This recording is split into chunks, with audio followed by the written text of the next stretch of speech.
یہی ان کے لیے سخت وعید ہے کہ وہ شام کو جاتے ہیں اس لیے کہ ان کو کوئی بھی زحمت نہیں ہوتی.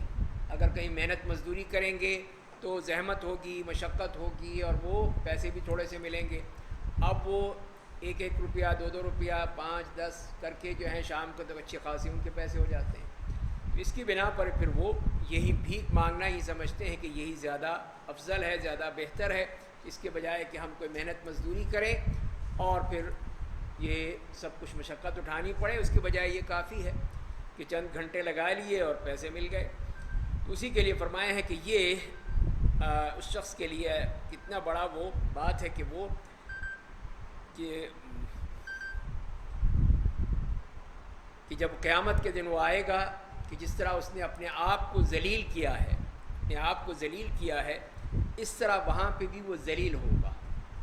اور وہ ذلت کی اس کی کہ اس کے چہرے پر ایک بھی جیسے کہ گوشت کی بوٹی نہیں ہے، کوئی بھی گوشت نہیں ہے، بالکل ہی وہ ہڈیوں کا ایک پنجر ہے،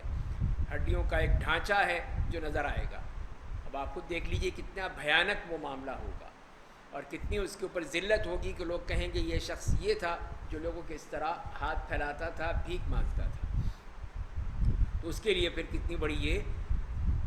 ذلت کی بات ہوگی کہ وہ اللہ کے ہاں اس طرح اس حالت میں پہنچے گا. اگلی حدیث میں ان کے بارے میں بتا دیا ایسے لوگ جو پیشہ ور بھکاری ہیں کہ جس میں آتا ہے کہ ابو ہریرہ رضی اللہ تعالیٰ عنہ نے روایت کی ہے کہ رسول اللہ صلی اللہ علیہ وسلم نے فرمایا ہے لیس المسکین الذی یطوف علی الناس ترده اللقمۃ واللقمتان، کہ مسکین وہ نہیں ہے جو لوگوں کے گھروں پہ یا لوگوں کے بازاروں میں چکر لگاتا پھرتا ہے اور کسی نے ایک لقمہ دے دیا، کسی نے 2 لقمہ دے دیا اور وہ چل پڑتا ہے آگے، یا کسی نے 1 کھجور دے دی، کسی نے 2 کھجوریں دے دی اور وہ اسی میں ہی وہ کافی ہو جاتا ہے. ولیکن المسکین الذی لا یجد غنى یغنیہ ولا یفتن به فیتصدق علیہ. لیکن آپ نے فرمایا کہ مسکین کون ہے؟ مسکین وہ ہے جس کے پاس اتنا پیسہ ہی نہیں ہے جو اس کے لیے کافی ہو. یعنی بیچارہ غریب ہے، فقیر ہے، لیکن مانگتا نہیں ہے، اس کے پاس کچھ نہیں ہے. سفید پوش شخص ہے اور جس کے پاس اتنا نہیں ہے کہ وہ مالدار کہلائے یا اس کے پاس اتنا پیسہ ہو کہ وہ فراوانی سے کھا پی سکے. دوسری بات کہ اس کے بارے میں پتہ بھی نہیں چلتا، کسی کو پتہ نہیں چلتا کہ یہ شخص کتنا محتاج ہے، اس لیے کہ وہ مانگتا ہی نہیں، کسی سے کہتے ہی نہیں ہے، اپنے جو اللہ سے مانگتا ہے اور جو کچھ ملتا ہے اسی پہ قناعت کر لیتا ہے. فیتصدق علیہ، کہ جا کے لوگوں کو جب پتہ چلے تو پھر دیں گے لوگ اس کو. جب پتہ ہی نہیں چلے گا تو کون دے گا اس کو؟ کوئی نہیں دیتا اس بیچارے غریب آدمی کو. ولا یقوم فیسأل الناس الحافا یتعفف، کہ وہ شخص جو ہے اس طرح لوگوں کے ساتھ لپٹ کر نہیں مانگتا. جیسے کہ یہ پیشہ ور بھکاری ہیں، یہ پیچھے پڑ جاتے ہیں آپ کے، جب تک کہ آپ کچھ دیں نہ جان نہیں چھوڑیں گے. گاڑی میں بیٹھے ہیں تو گاڑی کو کھٹکھٹائیں گے، بار بار کہیں گے کہ کچھ دو. اسی طرح اگر آپ جا رہے ہیں تو پھر پیچھے پڑ جائیں گے. اگر آپ نے کسی کو دینے کی غلطی کر دی تو پھر آپ کی تو شامت آ گئی، پھر آپ کے کپڑے بھی سلامت نہیں رہیں. سارے جو ہیں وہ جمع ہو جائیں گے کہ یہ آج کل جو ہے حاتم طائی آیا ہوا ہے یہاں پر، تو لہذا اب سارے آ جاؤ، پہ جاؤ. تو وہ سارے جو ہیں اس کے پیچھے پڑ جائیں گے، اس کے کپڑے تک جو ہیں اتار لیں گے کہ ہمیں کچھ دے کر جاؤ.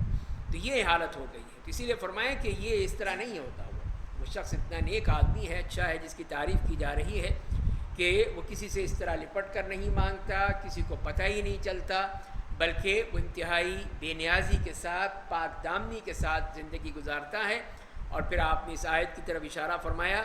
کہ وَاقْرَؤْا إِن شِئْتُمْ، یعنی قَوْلَهُ تَعَالَى لَا يَسْأَلُونَ النَّاسَ إِلْحَافًا، کہ وہ لوگ جو لوگوں سے اس طرح لپٹ کر نہیں مانگتے، پیچھے نہیں پڑتے، بلکہ کوئی دے دے ٹھیک ہے بختم.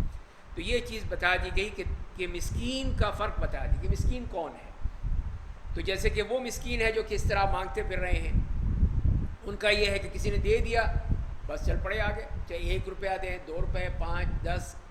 کسی نے کوئی روٹی دے دی، کسی نے سالن دے دیا، کسی نے کچھ دے دیا، بس یہی ان کا گزارا ہو جاتا ہے. سارا دن وہ اس طرح مانگتے پھرتے ہیں، شام کو وہ ڈھیر کما کے جا رہے ہوتے ہیں. تو یہ وہ لوگ ہیں جو فرمایا کہ یہ مسکین نہیں ہے، یہ مسکین نہیں ہے، اس لیے کہ ان کا تو کام ہی یہی ہے، پیشہ ور ہے. کہ سارا دن اسی میں لگاتے ہیں۔ اب وہاں دیکھا ایک دفعہ مدینہ منورہ میں اعتکاف کی سعادت نصیب ہوئی، تو وہاں پہ ایک پاکستانی ہاتھ اس کے دونوں ہاتھوں سے معذور، اور اس نے گلے میں ایک وہ تھیلا ڈال رکھا تھا، یا اپنی قمیض میں ایک وہ اس نے تھیلا بنا رکھا تھا کہ لوگ اس میں پیسے ڈالتے جا رہے ہیں، پیسے ڈالتے جا رہے ہیں، اور وہ پورا اس کا تھیلا جو ہے وہ بھرا ہوا ہے۔ بتائیے کہ یہ کیا ہے؟ یہ ہمارے لیے کتنی بڑی وہ ذلت کی بات ہوتی ہے کہ وہ لوگ کہیں گے دیکھو پاکستانی بھیک منگے، بھکاری بھیک مانگنے آ جاتے ہیں۔ اور اسی طرح اہلیہ تھی، انہوں نے کہا خواتین میں بتائیں، عورتیں جو ہیں اسی کام کے لیے آتی ہیں، یہی کہ وہاں مانگنے کے لیے، جہاں پہ کوئی چیز تقسیم ہو رہی ہے بھاگتی ہیں، پھر وہاں پہ کہیں پہ کوئی وہ جان مازیں دے رہا ہے، کوئی تسبیحات دے رہا ہے، کوئی کھانے پینے کی چیزیں، تو بھاگتی ہیں۔ پوچھا کہ اسی کام تو آئے ہیں،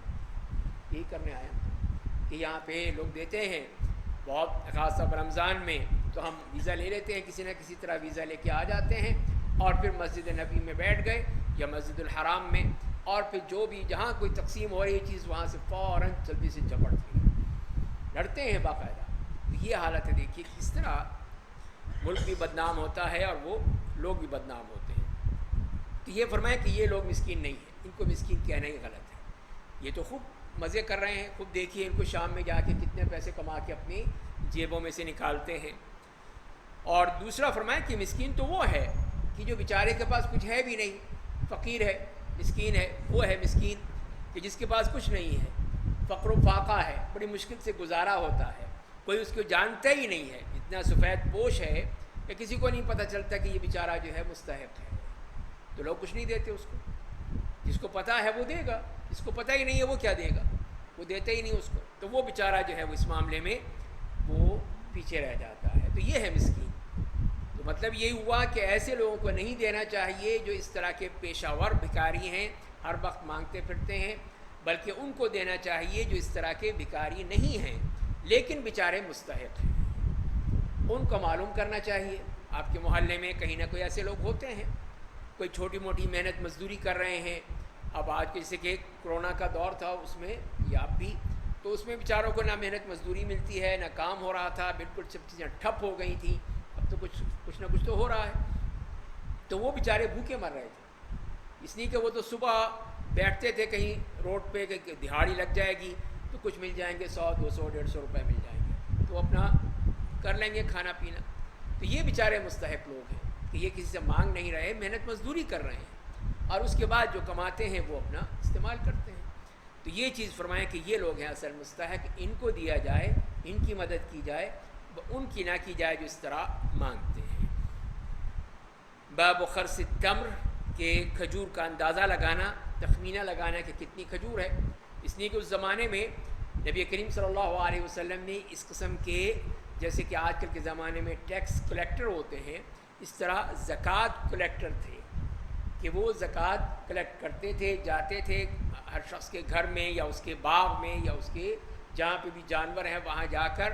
اس کی جو مال ہے اس کو چیک کرتے تھے، اس کا تخمینہ لگاتے تھے کہ یہ اس کے پاس کتنے جانور ہیں، اس پر کتنی زکوٰۃ ہوگی، اس کے کھجور کا باغ ہے، اتنا کھجور نکلتی ہے، اس پہ کتنی زکوٰۃ ہوگی۔ اس طرح یہ طریقہ تھا کہ اس طرح ان لوگوں کو بھیجا جاتا تھا جو کہ زکوٰۃ جمع کرتے تھے، تو اس کو کہتے تھے کہ یہ ہے خرص التمر۔ خرص سے مراد یہ کہ اندازہ لگانا، تخمینہ لگانا، اس کو چیک کرنا۔ تو ابو حمید الساعدی کہتے ہیں کہ ہم نے نبی کریم صلی اللہ علیہ وسلم کے ساتھ غزوے میں شریک ہوئے، غزوہ تبوک میں۔ جب وادی القریٰ میں پہنچے تو وہاں پہ ایک خاتون تھی، اس کا ایک باغ تھا، تو اس نے کہا، نبی کریم صلی اللہ علیہ وسلم نے کہا اپنے صحابہ کرام سے کہ اس کا اندازہ لگاؤ، اس کی کتنی کھجوریں ہیں، اس باغ میں جو یہ کھجوریں ہیں اس کی کتنی ہوں گی۔ تو نبی کریم صلی اللہ علیہ وسلم نے، یہ صحابہ کرام نے بتایا کہ 10 اوسق، جو ان کا پیمانہ تھا، وسق جو 30 سا کا ہوتا ہے یا 60 سا کا ہوتا ہے، اس کا مطلب یہ ہے کہ وہ اس کی تقریباً 100 سے اوپر سا کے قریب اس کی وہ کھجوریں تھیں۔ تو پھر نبی کریم صلی اللہ علیہ وسلم نے کہا کہ یہ تمہارا تخمینہ ہے، اندازہ ہے ہمارا کہ تمہاری یہ 10 اوسق کھجوریں ہیں، اب اس میں سے تم جو زکوٰۃ ہے تمہاری وہ نکال کے رکھنا، ہم واپس آئیں گے تو لے جائیں گے۔ جب مدینہ آئیں گے، تبوک سے واپس مدینے کی طرف جائیں گے تو پھر اس وقت تم سے کھجور لے لیں گے۔ اور اس کے بعد پھر فرماتے ہیں کہ جب ہم تبوک پہنچے تو نبی کریم صلی اللہ علیہ وسلم نے فرمایا کہ اما انہا ستہب اللیلۃ ریح شدیدہ، کہ آج رات جو ہے سخت آندھی آئے گی، سخت ہوا، تیز ہوا چلے گی، تو کوئی نہ کھڑا ہو، کھڑا نہ رہے، بیٹھا رہے، اور جس کے ساتھ کوئی اونٹ ہے تو اس کو باندھ دے، یعنی اتنی تیز ہوا ہوگی کہ ان کے بھی خطرہ ہے۔ تو پھر ہم نے کیا اسی طرح، اس کو باندھ دیا، سارے اپنے اونٹوں کو، جانوروں کو، سب کو ہم نے باندھ دیا، اور پھر جیسے کہ نبی کریم صلی اللہ علیہ وسلم نے فرمایا تھا، تیز آندھی چلی، بہت تیز آندھی چلی، یہاں تک ایک شخص اٹھا، کھڑا ہوا کسی، تو وہ اس نے، ہوا نے اس کو اٹھا کے جو پہاڑ تھا جبل طی، وہاں جا کے پھینک کے مارا اس کو، اتنی سخت ہوا تھی، اتنی سخت آندھی تھی۔ اور پھر جو وہاں کا بادشاہ تھا ایلا کا، اس نے نبی کریم صلی اللہ علیہ وسلم کو ہدیہ پیش کیا، سفید خچر ہے، آپ کو ایک چادر دی، اور اس کے ساتھ ساتھ پھر وہ جو ایک جگہ تھی وہ پھر لکھ دی کہ یہ مسلمانوں کے لیے ہے۔ اب جب واپس آئے وادی القریٰ، اسی جگہ پہ جہاں سے گزرے تھے، اسی خاتون کا آپ نے باغ دیکھا تھا، تو آپ نے پوچھا اس سے کہ اب تم بتاؤ کہ تمہارے باغ میں کتنی کھجوریں ہیں، کتنا تمہارا نکلتا ہے، فصل کتنی ہوتی ہے تمہاری؟ تو اس نے کہا کہ یہی 10 اوسق، اس نے بھی یہی بتایا، یہی کہ جو نبی کریم صلی اللہ علیہ وسلم نے بتایا تھا وہی ہے، اس میں کوئی فرق نہیں ہے۔ تو اس کے بعد نبی کریم صلی اللہ علیہ وسلم نے فرمایا کہ میں اب مدینے جا رہا ہوں، جلدی سے نکل رہا ہوں، تو جس نے بھی میرے ساتھ چلنا ہے تو وہ میرے ساتھ چلے، تیزی سے آ جائے تاکہ ہم پہنچ جائیں مدینے۔ اور یہی نبی کریم صلی اللہ علیہ وسلم کا طریقہ تھا کہ سفر میں پھر آپ جلدی کیا کریں، جتنا سفر ہے، کام ہے، ہو گیا، واپس چلو، بس وہاں بیٹھنے کا یا خام خواہ رہنے کا تو سوال ہی پیدا نہیں ہوتا۔ میں مدینے کی طرف تیزی سے چل رہا ہوں، تو جس نے میرے ساتھ چلنا ہے وہ چلے۔ اور اس کے بعد جب مدینے کے قریب پہنچے تو مدینے سے جو محبت تھی اسی کے لیے آپ نے فرمایا کہ ہذہ طابہ، طابہ یعنی مدینے کی نام ہے، طیبہ بھی ہے، طیبہ بھی ہے، طابہ بھی ہے، اور المدینہ بھی ہے، یہ سب اس کے نام ہیں۔ تو یہ محبت کی بات ہے، اس شہر سے محبت تھی۔ اور جب آپ نے احد کو دیکھا، پہاڑ کو، تو کہا کہ ھذا جبیل یحبنا ونحبہ، کہ یہ وہ پہاڑ ہے جو ہم سے محبت کرتا ہے، ہم اس سے محبت کرتے ہیں۔ اس پہاڑ سے بھی محبت کا بتایا کہ وہ ہم سے محبت کرتا ہے، اسی لیے کہ اتفاق نبی کریم صلی اللہ علیہ وسلم تھے، آپ کے ساتھ صحابہ کرام تھے، حضرت ابوبکر، حضرت عمر اور عثمان، تو پہاڑ ہلنے لگا، اس کو اتنی خوشی ہو رہی تھی کہ آج میرے اوپر کتنی بڑی بڑی شخصیات ہیں، تو آپ نے فرمایا کہ اس کو جاؤ احد، کہ احد تھم جاؤ، ہلو نہیں، آج تمہارے اوپر ایک نبی ہے اور 2 شہید ہیں، یہ تمہارے اوپر آج کھڑے ہیں تمہارے جسم پر۔ تو یہ ان کے لیے بتایا، یہی وجہ ہے کہ وہ پہاڑ کتنی محبت کرتا تھا مسلمانوں سے، اور مسلمان بھی اس سے محبت کرتے تھے۔ تو پھر آپ نے فرمایا کہ کیا تمہیں انصار کے گھروں میں سے بہترین گھر بتاؤں؟ کون سے گھر ہیں، یعنی کون سے خاندان ہیں، خاندان، قبیلے کون سے اچھے ہیں؟ تو صحابہ نے کہا کہ جی ہاں بتائیے۔ تو آپ نے فرمایا کہ دور بنی نجار، بنی نجار کے گھر، یعنی ان کے خاندان، اور خود نبی کریم صلی اللہ علیہ وسلم کی ننیال تھی ہے، آپ کی والدہ جو تھیں وہ بنی نجار سے تھی، اسی لیے پھر وہ آپ کو خاص محبت تھی، خاص تعلق بھی تھا، اور انہوں نے حق بھی ادا کیا، اسی لیے آپ نے کہا کہ دور بنی نجار، بنی نجار کے گھر، پھر بنی عبد الاشہل کے گھر، پھر بنی ساعدہ کے گھر، اور یا پھر بنی الحارث ابن الخزرج ان کے گھر تھے، اور پھر کہا کہ وہ فی کل دور الانصار، اور خیر تو سب کے ہاں ہے، یہ تو ان کی ایک طرح سے ان کی جو ہجرت ہے، ہجرت تو نہیں تھی، ان کی جو دعوت کے ساتھ جو لگن تھی اور دین کے ساتھ جو ان کی محبت تھی، اس کی بنیاد پہ آپ نے بتایا تھا۔ لیکن اس کا مقصد یہ نہیں ہے کہ وہ کم تھے باقی، ان کے لیے بھی فرمایا کہ ان میں بھی خیر ہے، فی کل دور الانصار، تو انصار سے بہت محبت کرتے تھے آپ۔ تو فرماتے ہیں کہ پھر سعد ابن عبادہ رضی اللہ تعالیٰ عنہ جو ہے وہ ہمارے پاس آ گئے، مل گئے ہم سے، اور انہوں نے کہا، ابو سعید نے ان سے کہا کہ الم تری ان نبی اللہ صلی اللہ علیہ وسلم خیر الانصار فجعلنا اخیرا، انہوں نے کہا ان سے کہ کیا تم نے یہ دیکھا نہیں ہے کہ نبی کریم صلی اللہ علیہ وسلم نے انصار کی کس طرح تقسیم کی ہے، خیر کے حوالے سے کہ فلاں سب سے اچھا، اس کے بعد ہمارا نمبر سب سے آخر میں آیا بنی خزرج کا. تو وہ ایک طرح سے تعجب کا اظہار کر رہے ہیں. فأدرك سعد النبي صلی اللہ علیہ وسلم فقال یا رسول اللہ خیر دور الانصار فجعلنا اخیرا. تو انہوں نے سعد نے عبادہ نے کہا کہ یا رسول اللہ کہ انصار کے جو قبیلے ہیں، گھر ہیں، خاندان، اس میں آپ نے ہمیں سب سے آخر میں کر دیا، سب سے آخر میں ہمارا نمبر آیا، باقی سب ہم سے پہلے. فقال اولیس بحسبکم ان تکونوا من الخیار. تو آپ نے فرمایا کہ یہ تمہارے لیے کافی نہیں ہے کہ تم اچھے لوگوں میں سے ہو، خیر میں تو آ گئے نا، چاہے وہ لسٹ میں تمہارا نام آخر میں ہے لیکن تم ان میں سے ہو جو بہترین لوگ ہیں. تو یہی کافی ہے تمہارے لیے کہ اللہ کے نبی شہادت دے رہے ہیں، گواہی دے رہے ہیں، بتا رہے ہیں اور یہ کہہ رہے ہیں کہ یہ سب اچھے خاندان ہیں، اچھے قبیلے ہیں، تو لہذا تم بھی اس میں شامل ہو. تو لہذا اس میں کوئی ایسی بات نہیں ہے کہ جو کہ غلط بات ہو یا جس کے ذریعے سے تمہیں پریشانی ہو. اور اس کے بعد پھر وہ دوسری باب لائے ہیں، باب العشر فیما یسقى من ماء السماء وبالماء الجاری، کہ زکوٰۃ کے ساتھ جو عشر ہے، جو زرعی اجناس ہیں ان کا عشر دیا جاتا ہے، 10واں حصہ یا 20واں حصہ. تو اس میں جو فرمایا کہ جو بارش کے پانی سے سیراب ہوتے ہیں کچھ زمینیں، ان کا عشر ہوگا، اور کچھ وہ ہیں جو کہ نہری زمینیں ہوتی ہیں، نہروں کے ذریعے سے ان کو سیراب کیا جاتا ہے. اس کے بارے میں آپ نے فرمایا کہ عبداللہ بن عمر رضی اللہ تعالیٰ عنہ فرماتے ہیں کہ نبی کریم صلی اللہ علیہ وسلم نے فرمایا ہے کہ فیما سقط السماء والعیون او کان عثریا العشر، کہ جو بھی ایسی زمینیں ہیں کہ جو کہ بارش سے سیراب ہوتی ہیں، بارش کا پانی آتا ہے،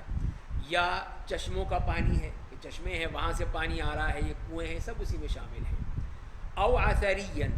عثرین سے مراد یہ ہے کہ وہاں پہ کوئی ایسا کنواں ہے، کنویں سے لا رہے ہیں، گڑھے سے لا رہے ہیں، تالاب سے آ رہے ہیں، وہاں سے پانی آ رہا ہے، وہ مل رہا ہے، تو اس میں تو عشر ہوگا، 10واں حصہ وہ دینا پڑے گا اس کی جو فصل ہوگی. وما سقی بالنضح نصف العشر، اور جو پھر پانی جو ہے جو اس کے ذریعے سے نکالا جاتا ہے، یعنی جو کہ رہٹ کے ذریعے سے، کنویں کے ذریعے سے، اور وہ پانی نکال کے پھر اس کو دیا جاتا ہے، اس میں مشقت ہے، کسان کے لیے مشقت ہے کہ اس نے وہ وہاں پر وہ رہٹ لگایا ہے، یا ٹیوب ویل آج کل کے دور میں ہے، اب اس کا وہ موٹر چلاتا ہے، اس کا پٹرول خرچ کرتا ہے یا ملازمین رکھتا ہے، ایک طرح سے خرچہ ہے اس کا. نہر میں تو پانی آیا، وہاں سے اپنی طرف کھینچ لیا، پانی آ گیا زمین میں، اسی طرح کنویں میں یا چشمے میں.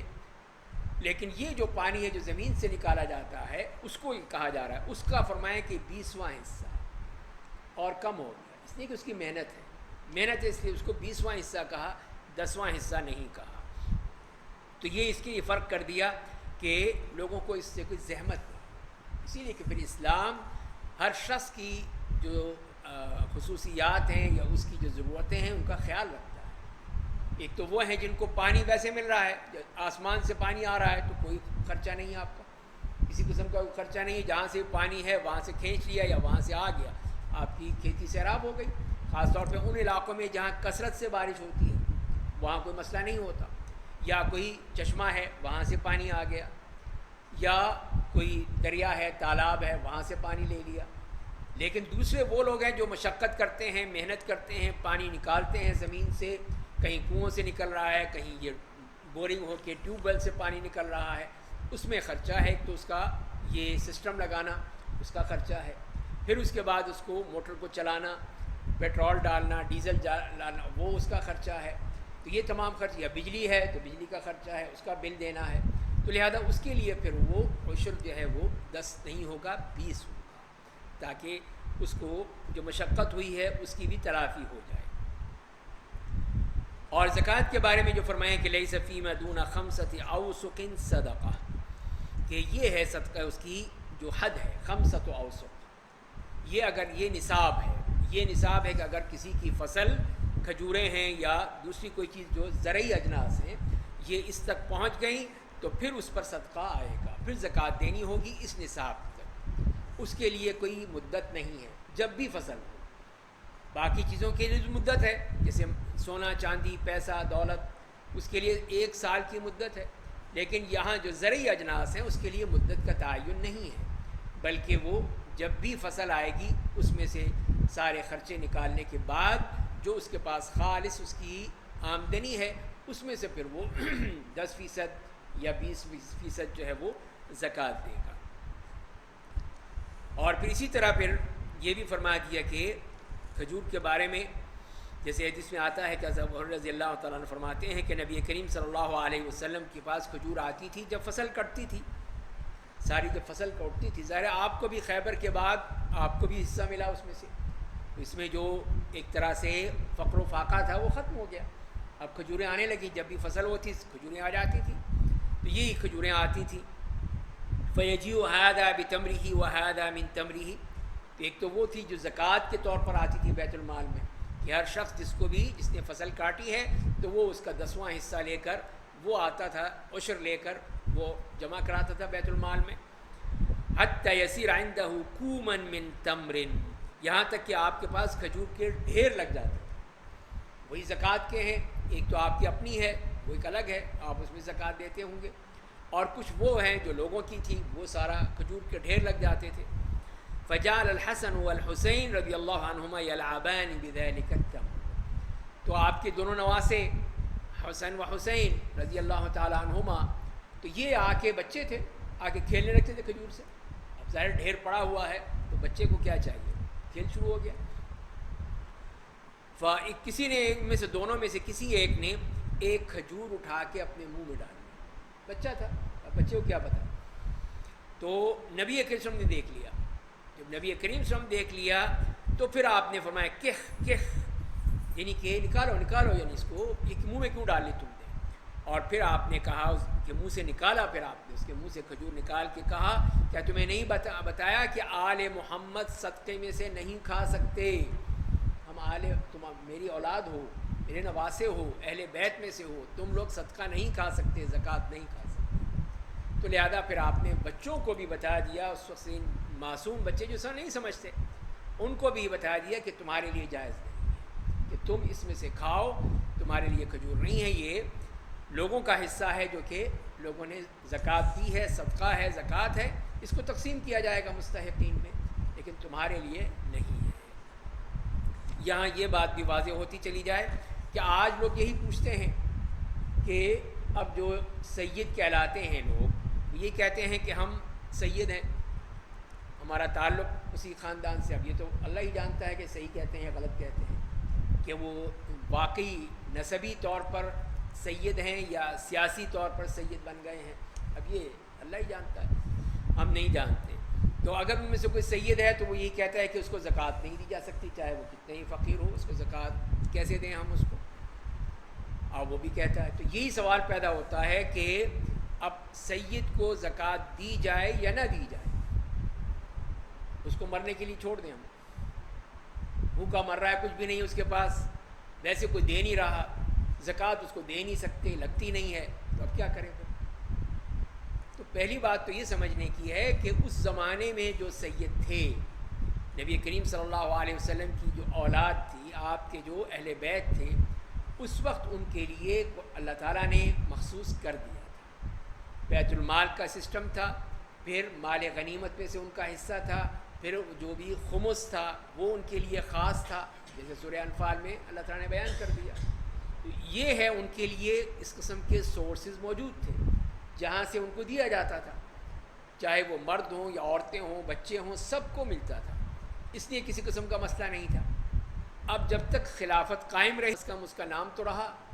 لیکن جب یہ ختم ہو گئی، استعمار آ گیا، اس نے سارے ادارے تباہ کر دیے، کوئی ایسا ادارہ نہیں رہا جو کہ اس وقت میں ہوتا تھا جو کہ مسلمانوں کے اس قسم کے وہ ادارے تھے، سب ختم ہو گئے۔ تو اب کیا کریں؟ تو اب ظاہر ہے کہ جب وہ ادارے نہیں ہیں، کہیں سے دے نہیں سکتے، نہ حکومت دیتی ہے نہ کوئی اور دیتی ہے، تو اب ان کو دے سکتے ہیں، پھر ان کی ضرورت کے مطابق ان کو دے دیا جائے تاکہ وہ بھوکے مرنے سے بچ جائیں، وہ مانگ بھی نہیں رہے کسی سے، بیچارے سفید پوش ہیں لیکن کہتے ہیں ہم سید ہیں۔ تو اسی لیے پھر بعض علماء نے یہ فتویٰ دیا ہے کہ ایسی صورت میں ان کو دیا جا سکتا ہے، ان کو ہم اس طرح چھوڑ نہیں سکتے. جب وہ آل محمد ہیں، آل بیت میں سے ہیں، تو پھر کیسے ہم چھوڑ دیں؟ اور وہ سسٹم بھی ختم ہو گیا، جو سسٹم تھا خمس کا اور مال غنیمت کا، بیت المال کا، وہ سب ختم ہو گیا، وہ ہے ہی نہیں. یہ ہے اس کا پھر کوئی نہ کوئی ہمیں حل نکالنا ہوگا. تو یہ اس طرح پہ نبی کریم صلی اللہ علیہ وسلم اس بات کی وضاحت کر دی تاکہ اس کو سمجھا جائے، دیکھا جائے اور ان کو نہ دیا جائے. ان کو جو اصل اس کے لیے سورسز مقرر کیے ہیں اللہ تعالیٰ نے، اس میں سے دیا جائے. اللہ تعالیٰ ہمیں سمجھنے اور عمل کرنے کی توفیق عطا فرمائے.